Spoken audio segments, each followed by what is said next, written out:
Este programa es posible gracias al equipo conformado por Gitanjali Suárez, Inmaculada Sebastiano, Melanie Pieruzzi, Carlos Javier Virgües y Giancarlo Caraballo. Recuerda que nos puedes seguir en Instagram como @pisolacultural y también puedes seguir la transmisión en vivo en www.mundour.com.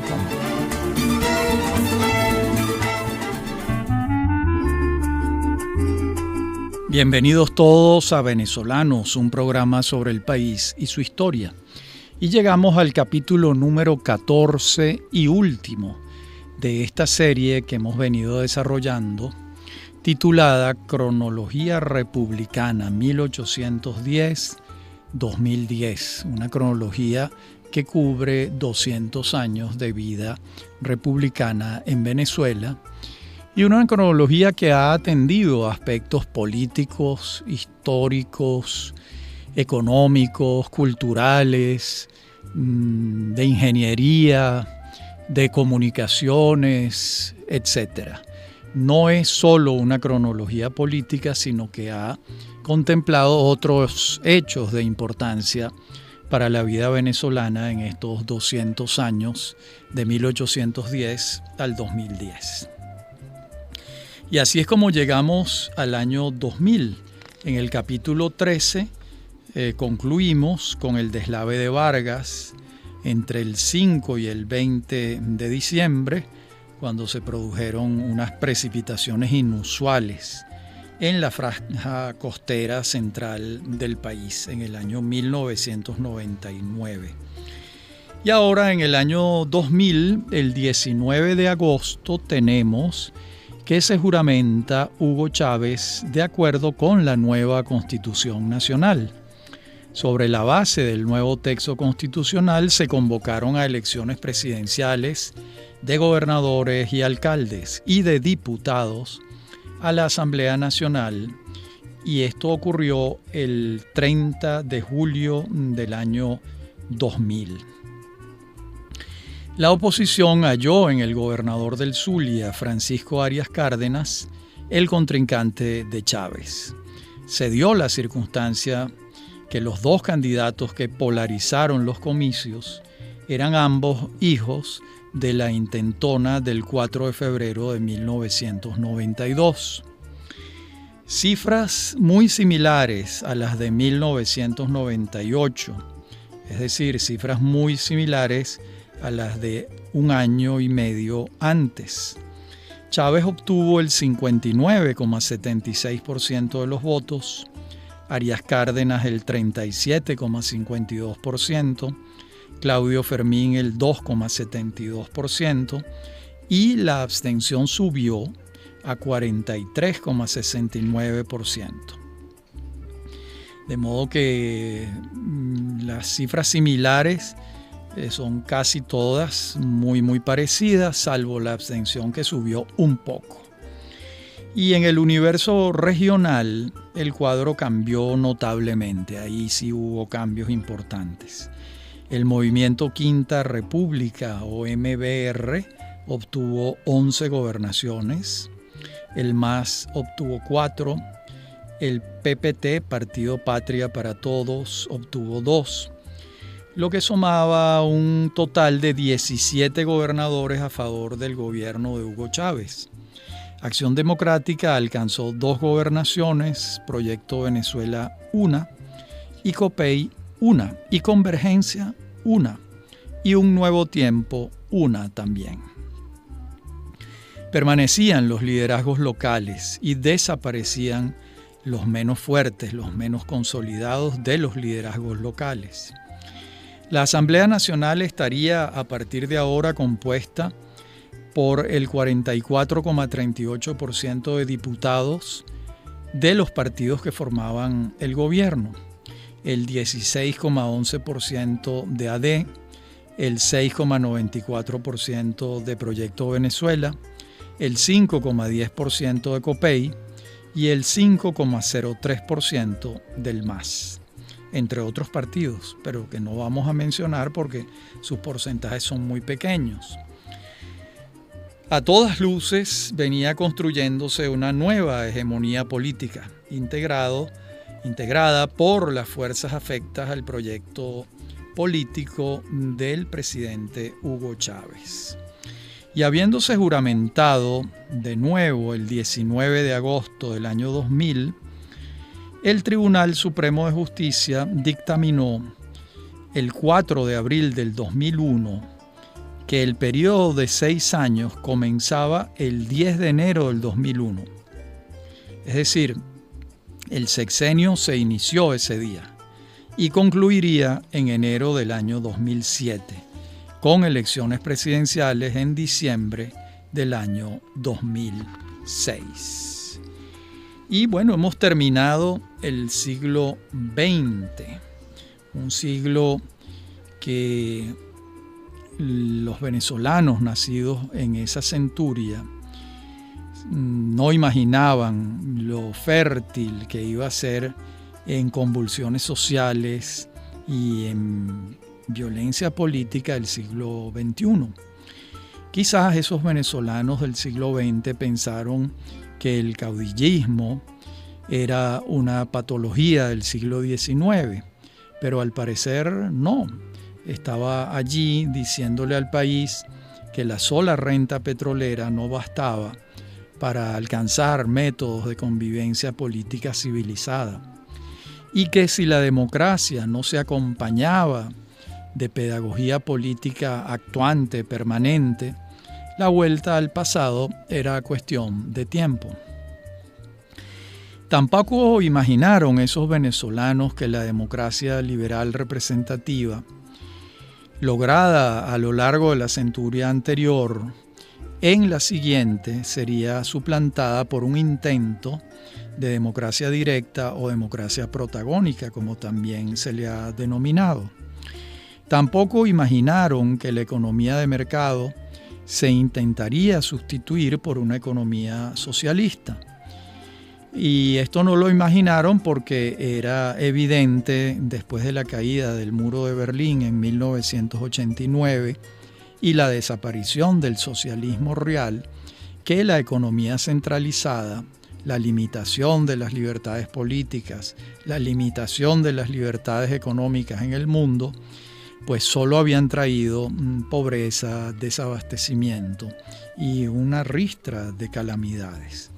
Sin embargo, a nosotros nos tocó vivir eso en el siglo XXI venezolano, del que en este programa vamos a hablar durante 10 años, porque la cronología termina en el año 2010, para sumar 200 años de cronología republicana. Y tampoco imaginaron los venezolanos del siglo XX que los del XXI tendrían las reservas democráticas más poderosas de América Latina y que se opondrían sistemáticamente a cualquier intento de limitar las libertades alcanzadas con una fiereza y una fuerza excepcional. Y entonces esta ha sido una centuria de constatación de que la violencia del pasado, pues en alguna medida, no exactamente igual, pues estaba viva. Me refiero a la violencia del siglo XIX, y que la voluntad de paz democrática también. De modo que en Venezuela podemos afirmar que desde el siglo XIX han convivido una fuerza, digamos, agresiva y una fuerza pacífica vinculada con la democracia. Esas dos fuerzas en Venezuela han convivido con mucha tirantez, con muchas dificultades, y ha habido periodos donde esa tirantez cesa, y cuando eso ha pasado, el país ha avanzado económicamente con buen paso, porque está bastante claro en el mundo en general que la paz y la convivencia pacífica entre las fuerzas de una comunidad democrática son condiciones muy favorables para el desarrollo económico y político. Bien, y los venezolanos de este tiempo soñamos con retomar la senda de la paz, del crecimiento económico, de la institucionalidad política, de la convivencia democrática. Y bueno, y podemos soñar con que hacia allá vamos, por más que enfrentemos muchísimas dificultades. De modo que así termina el siglo XX. Tenemos entonces la juramentación para un periodo de 6 años de Hugo Chávez, que debe terminar en el año 2007. Y en la próxima parte del programa veremos los sucesos del año 2002, los sucesos del 11 de abril en Caracas, que representan un hito histórico insoslayable, inevitable, y lo veremos en la próxima parte del programa. Ya regresamos. En breve continúa Venezolanos. Somos Unión Radio Cultural.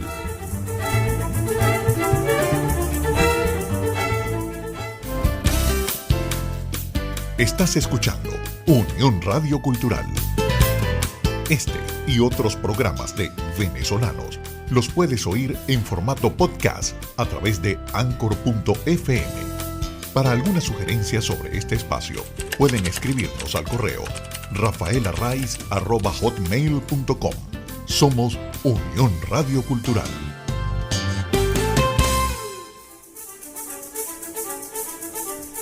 Estamos de regreso con Venezolanos. Somos Unión Radio Cultural.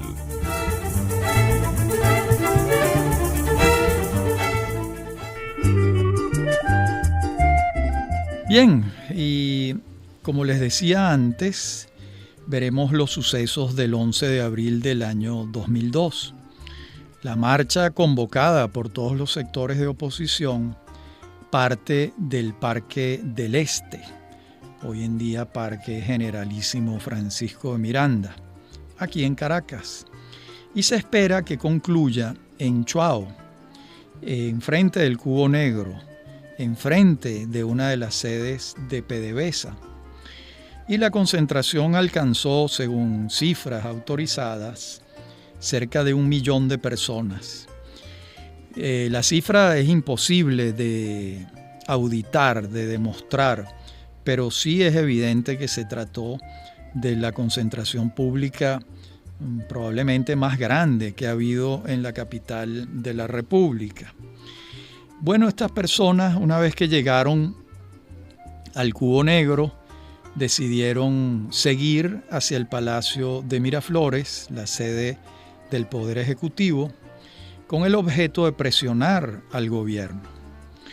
Y el presidente Chávez, desde la sede del Poder Ejecutivo, ordenó la activación del Plan Ávila, que es un protocolo militar defensivo que está diseñado o estaba diseñado para enfrentar situaciones de alta peligrosidad.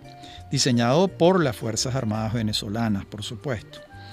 El general encargado de recibir la orden del presidente Chávez desatendió la instrucción, con lo que la cadena de mandos se deshizo y el comandante en jefe de la Fuerza Armada, el presidente de la República, quedó desautorizado.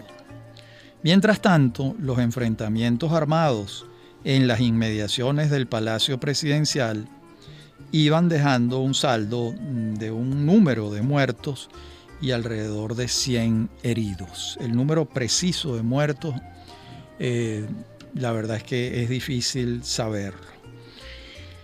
El no acatamiento de la orden presidencial de implementar el Plan Ávila desata una crisis militar a partir de la tarde del 11 de abril del año 2002. En la madrugada del 12 de abril, el ministro de la Defensa y general de Tres Soles, Lucas Rincón Romero, le informa al país por cadena de televisión que el alto mando militar le ha solicitado la renuncia al presidente de la República y que éste ha renunciado y que ellos mismos ponen sus cargos a la orden Se refiere Lucas Rincón Romero al alto mando militar, que también está poniendo su cargo a la orden. Sin embargo, a pesar de que esto ha dicho el general Rincón Romero, la renuncia escrita y firmada por parte del presidente Chávez no había tenido lugar. Al parecer, el presidente estuvo decidido a hacerlo, pero exigió que se le permitiera salir del país con su familia y allegados. Pero los generales reunidos en Fuerte Tiuna no accedieron a la petición y prefirieron dejarlo detenido en el territorio nacional a la orden de la custodia militar.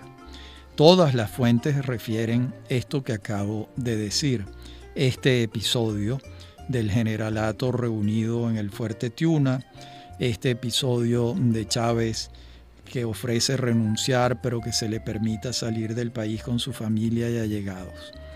Digamos que es más que una hipótesis, es un hecho comprobado por distintas fuentes.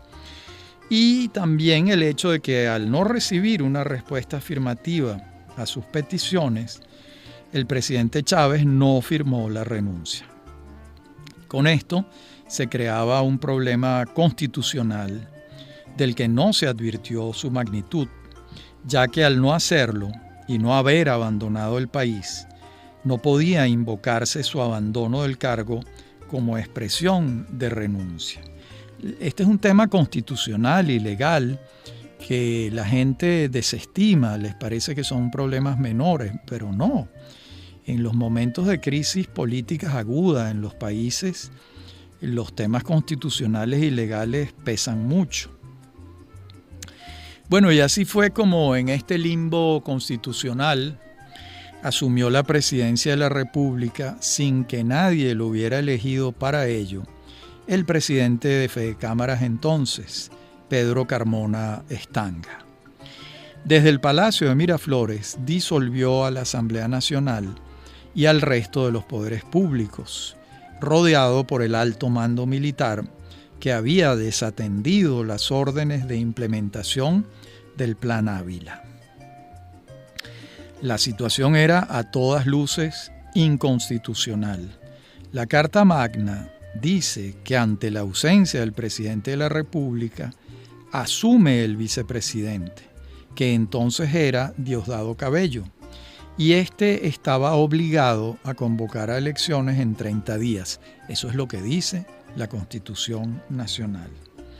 Si el vicepresidente no asume por cualquier motivo, la soberanía popular pasa a la Asamblea Nacional, que, como ocurrió en el pasado, podría haber tomado la determinación de designar a un presidente interino y convocar a elecciones. Esto fue, recordemos, lo que ocurrió cuando el presidente Carlos Andrés Pérez fue separado de su cargo y el Congreso Nacional de entonces tomó la decisión de designar a Ramón J. Velázquez para terminar el periodo constitucional, el quinquenio, de Carlos Andrés Pérez, de modo que esto ya había ocurrido.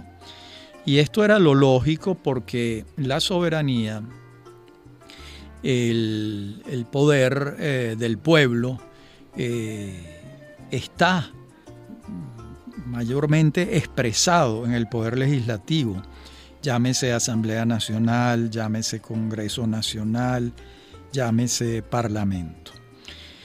Pero nada de esto ocurrió, es decir, ¿qué fue lo que no ocurrió?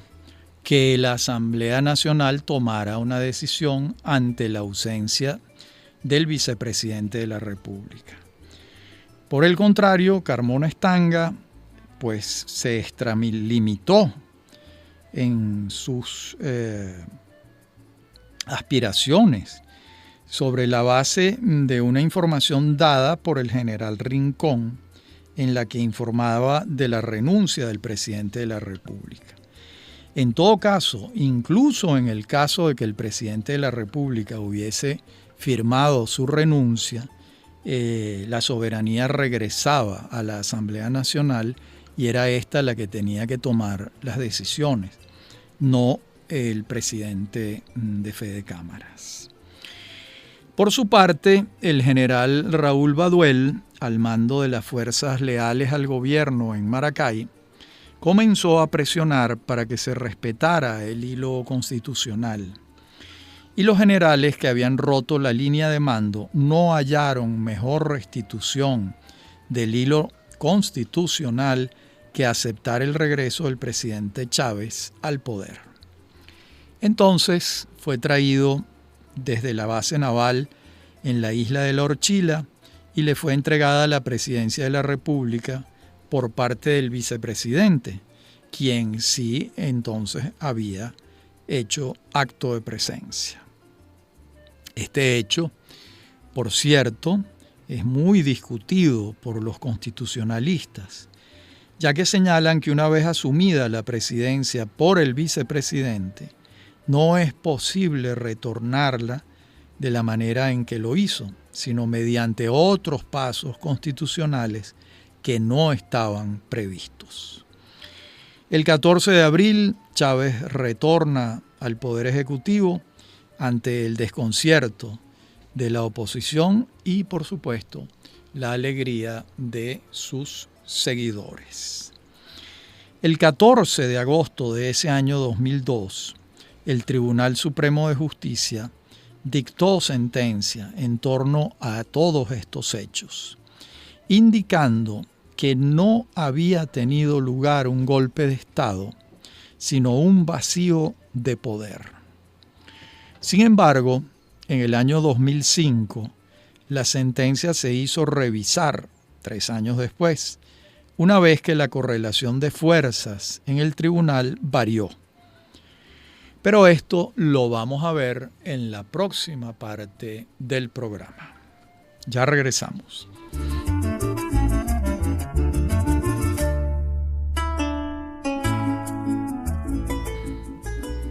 Les decía en la segunda parte del programa que el 14 de agosto del 2002 el Tribunal Supremo de Justicia dictó una sentencia en torno a todos estos hechos, señalando que no había tenido lugar un golpe de Estado sino un vacío de poder. Pero 3 años después, en el 2005, otros jueces del mismo Tribunal Supremo de Justicia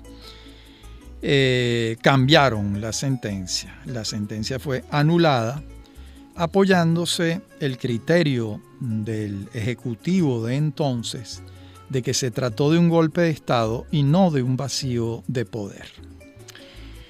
Bien, los fallecidos en este episodio de violencia política se los atribuyen unos a otros. El gobierno de Hugo Chávez inculpó entonces a la Policía Metropolitana, entonces al mando del alcalde Alfredo Peña, mientras la oposición inculpaba a las fuerzas militares y a francotiradores apostados en azoteas de edificios cercanos, aledaños al Palacio de Miraflores. En todo caso, la Comisión de la Verdad que se creó no se formó como ha debido ocurrir y va a ser muy difícil que los hechos se esclarezcan en el futuro. Sobre este episodio han, como se decía antes, corrido ríos de tinta. Se ha escrito mucho, hay versiones muy interesantes, hay libros dedicados al tema, hay libros sesgados, pero también hay libros ecuánimes tratando de entender qué fue lo que pasó aquel día extraño en la historia política venezolana del 11 de abril del año 2002. No hay duda de que fue una jornada dolorosa para el país y fue expresión y trajo una crisis a la que se llegó por evidentes deficiencias del liderazgo político, en el que estaba la posibilidad de evitarla mediante los mecanismos de la democracia, que fundamentalmente es el diálogo, el entendimiento, la llegada a acuerdos producto de negociaciones. Esos son los instrumentos de la democracia. Cuando no existen estos instrumentos, la violencia está a la orden del día. Eso es aquí y en todas partes del mundo igual. Bien, y seguimos en el año 2002, cuando el 2 de diciembre tiene lugar el paro petrolero. Comenzó este paro buscando la renuncia del presidente Chávez, pero después de 62 días no tuvo lugar la renuncia de Chávez. Y al paro petrolero se sumó casi toda la industria nacional. La crisis entonces se hizo generalizada.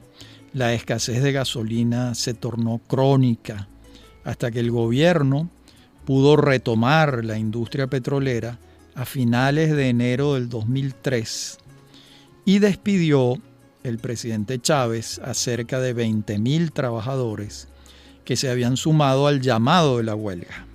Entre tanto, el país se dividía cada vez más, llegando a polarizarse de manera nunca antes vista en Venezuela, por supuesto en el siglo XXI, pero tampoco en el siglo XX, probablemente sí en el siglo XIX, en alguna de las guerras, seguramente durante la Guerra Federal, entre 1859 y 1863.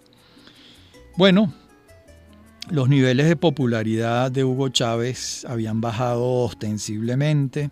Buena parte de sus seguidores le atribuían el manejo insuficiente de la crisis política a tal punto que no pudo conjurarla, ¿no?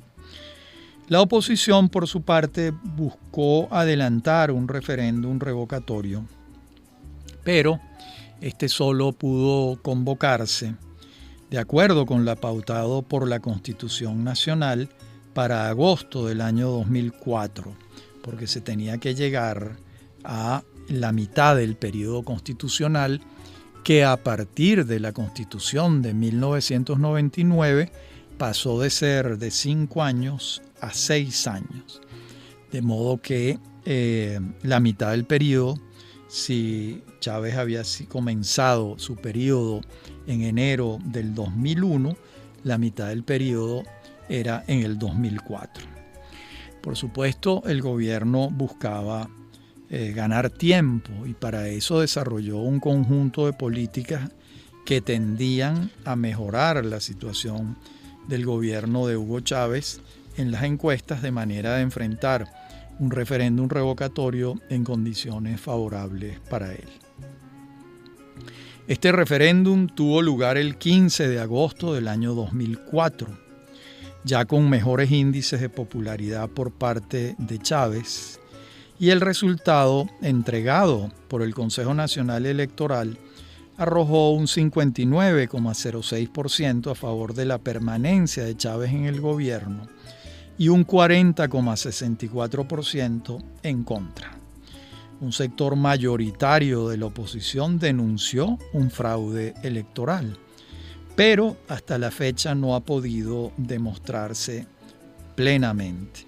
El Centro Carter avaló la limpieza del proceso comicial y la desmoralización de la oposición fue profunda, casi total. En el año 2006, el 3 de diciembre, tuvieron lugar las elecciones presidenciales. La escogencia del candidato de la oposición estuvo entre el líder histórico de la izquierda venezolana, Teodoro Petkov, un hombre de grandes quilates intelectuales, Julio Borges, el joven líder de Primero Justicia, y Manuel Rosales, el líder maravino zuliano de un partido recién creado, Un Nuevo Tiempo. Rosales ya había sido alcalde y gobernador del Zulia. El candidato Chávez, presidente, ganó los comicios con cerca del 62,89% de los votos, mientras Manuel Rosales obtuvo el 36,85%.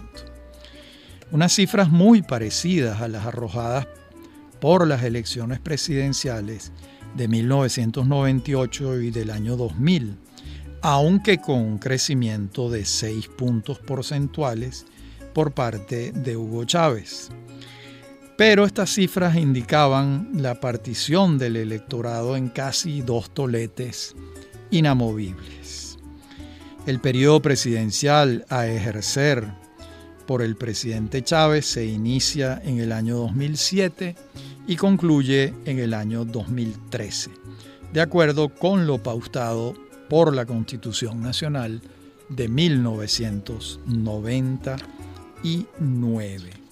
En la próxima parte del programa, la última, llegaremos al año 2007, cuando empieza en términos oficiales el tercer gobierno de Hugo Chávez, porque hubo un primer gobierno con la Constitución de 1961, un segundo gobierno con la Constitución de 1999 y ahora un tercer gobierno con la Constitución también de 1999. En la próxima parte del programa llegaremos al año 2010 y habrá concluido esta cronología republicana que venimos desarrollando. Ya regresamos.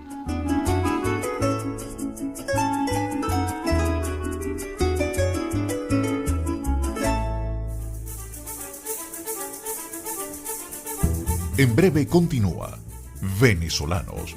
Somos Unión Radio Cultural.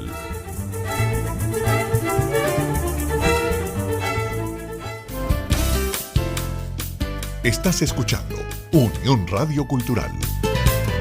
Este y otros programas de Venezolanos los puedes oír en formato podcast a través de Anchor.fm. Para alguna sugerencia sobre este espacio, pueden escribirnos al correo rafaelarraiz@hotmail.com. Somos Unión Radio Cultural.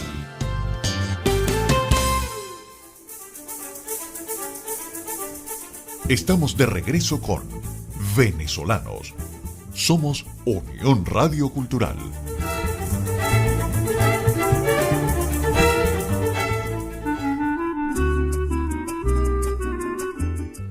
En el mes de abril del año 2007, Gustavo Dudamel fue designado director de la Orquesta Filarmónica de Los Ángeles. Esto fue considerado como la coronación de un proyecto pedagógico musical que había iniciado el maestro José Antonio Abreu el año de 1975 con el respaldo del primer gobierno de Carlos Andrés Pérez y que había recibido el respaldo de todos los gobiernos nacionales y se había constituido un modelo exitosísimo de pedagogía musical que permitía que un muchacho nacido en Barquisimeto llegara a ser, por sus propias habilidades, porque aquí no se puede de otra manera llegar a dirigir la Orquesta Filarmónica de Los Ángeles. Recordemos que Venezuela a lo largo de los años ha tenido una tradición de grandes músicos. La primera fue Teresa Carreño, que fue inigualable en el siglo XIX y parte del XX, pero también Antonio Lauro, Antonio Esteves, Alirio Díaz, son compositores y ejecutantes y directores que han tenido un éxito en todas partes del mundo. También es el caso de Eduardo Marturet, que dirige la Orquesta Sinfónica de Miami desde hace muchísimos años.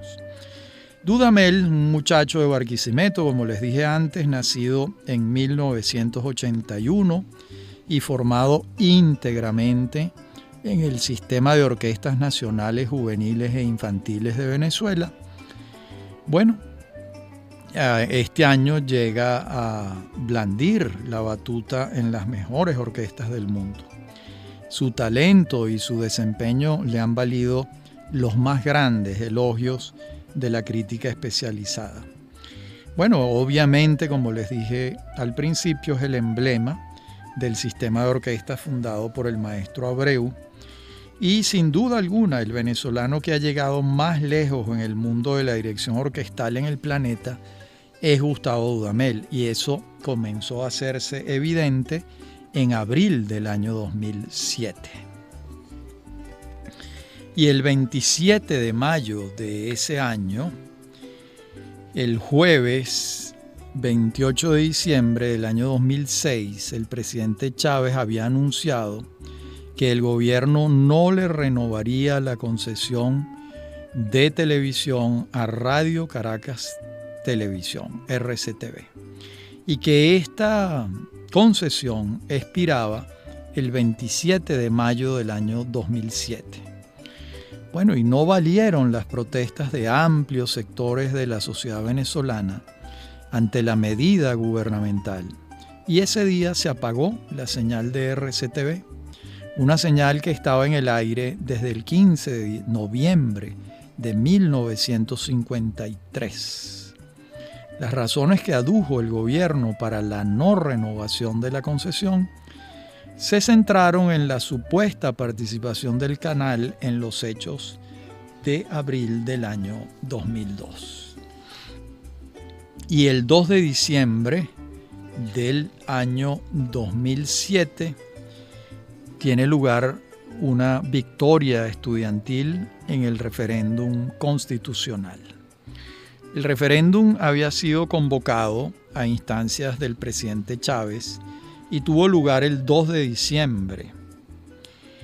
Se sometía al arbitrio de los electores la modificación de 33 artículos de la Constitución Nacional, artículos que modificaban a la Constitución en aspectos neurálgicos, sustanciales. Esta reforma buscaba consagrar un principio contrario a la alternabilidad democrática, me refiero a la reelección indefinida.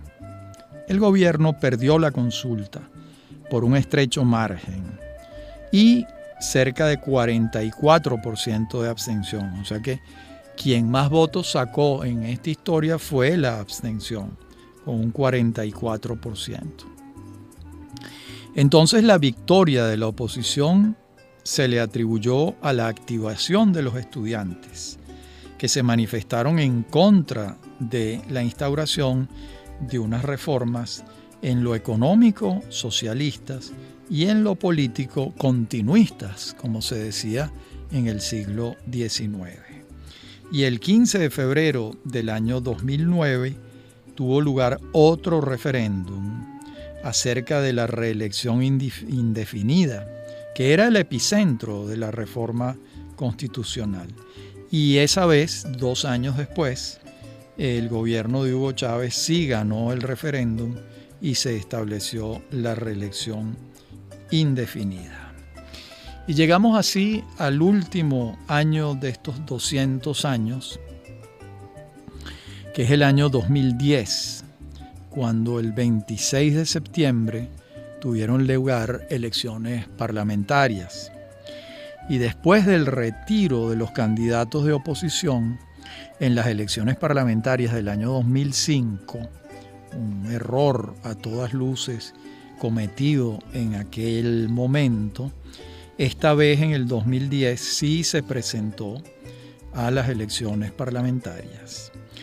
Y en esta jornada, la MUD, el movimiento de la oposición, el Movimiento de Unidad Democrática, obtuvo el 47,22% de los votos, que sumados a los del partido PPT, Patria para Todos, con 3,14%, le dieron por primera vez en muchos años una mayoría a la oposición venezolana en la Asamblea Nacional, en el Congreso, en el Parlamento.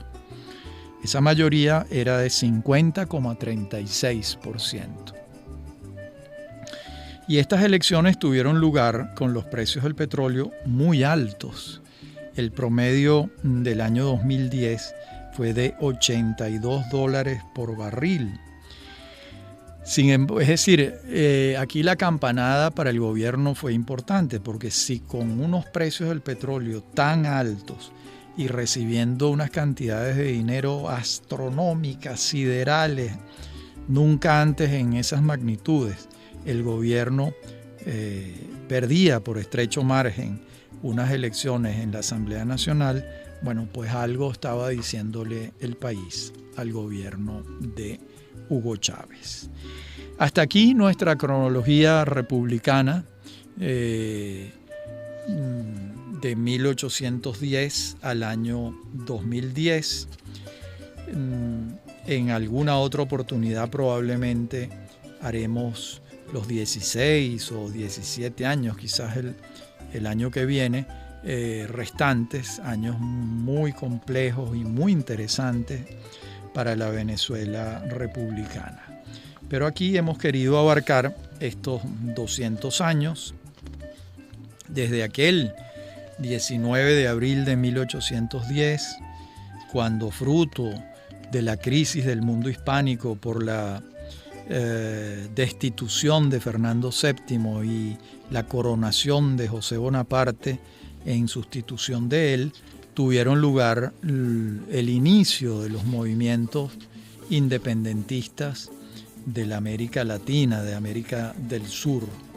Desde aquel 19 de abril de 1810, cuando se creó la Junta Conservadora de los Derechos de Fernando VII, hasta este año 2010, cuando tienen lugar estas elecciones parlamentarias el 26 de septiembre, y ya han corrido 10 años del siglo XXI, donde los venezolanos asistimos a un cambio político importante, muy importante en todos estos años de la nueva centuria. Bueno, hasta aquí esta serie, hasta aquí el programa de hoy. Como siempre, un gusto muy grande para mí hablar para ustedes, disertar para ustedes. Este es el 14 y último programa. Nos vemos próximamente con otra serie en el programa Venezolanos, un programa sobre el país y su historia. Hasta nuestro próximo encuentro.